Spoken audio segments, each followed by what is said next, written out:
So, we have been talking about fairy tales and what's in a fairy tale, the characters in a fairy tale, how to start one, and how they end.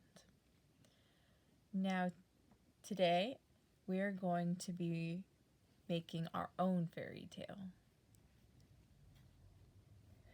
So, to do this, you're going to follow a few simple steps. First, you need to have a title for your fairy tale. And this has to almost describe what the whole story is about. Or it could describe one of the characters. Like Little Red Riding Hood was a story about a girl who was going to her grandmother's house and met a wolf. And her name was Little Red Riding Hood. And that's the name of the story.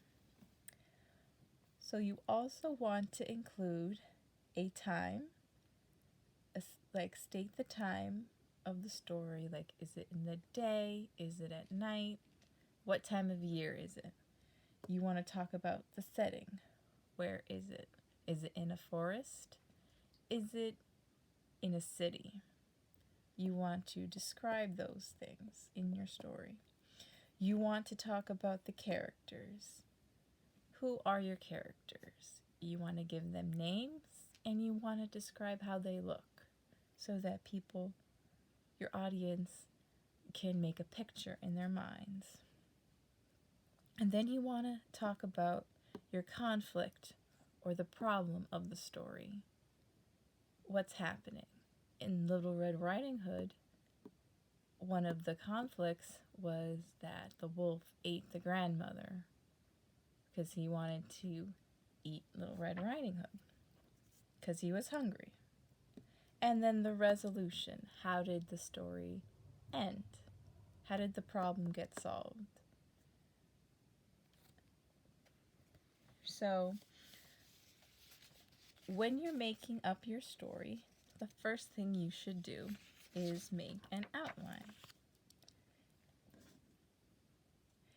An outline is telling you, helping you make what the different parts of your story. So you want to start an outline with the beginning. You want to introduce the story. And some things you want to answer is, where is the story taking place? You want to talk about who the characters are. And what does it all look like? This means you want to describe what the characters look like and where the place is. You want to use adjectives. You want to use descriptive words. And the next part is your conflict. You want to talk about the conflict. What is happening with the characters? What is the problem that needs to be solved? This is where you want to describe that. And then the last part is to resolve the conflict. And you're going to just describe how is the character's problem solved. And are they happy at the end? Are they sad? What kind of ending do you have? And why? Now, when you're writing your story, you also want to keep some other points in mind, like these. You want to be specific. So you want to tell me where the story's taking place. You don't want to be too vague.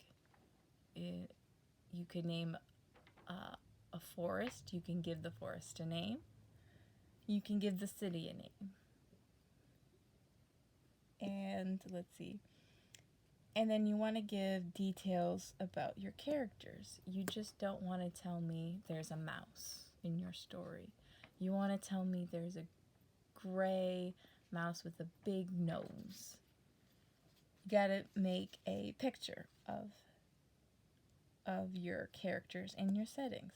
And you want to use the vocabulary we covered in our lesson. what are some common vocabulary that you see in fairy tales? Try to include them in your story. And then you want to use a variety of sentences. You want to use simple, you want to use compound, complex, you want to use some imperative, declarative sentences too, because you don't want your story to be boring. You want to make it exciting. And then it has to be at least 15 sentences long. A fairy tale is short, but you have to make sure you include all your details in it. And then your last step you're going to do is make an illustration or a drawing of your story. You can do this with markers, crayons, or on your Chromebooks with something like PowerPoint or Word. So have fun.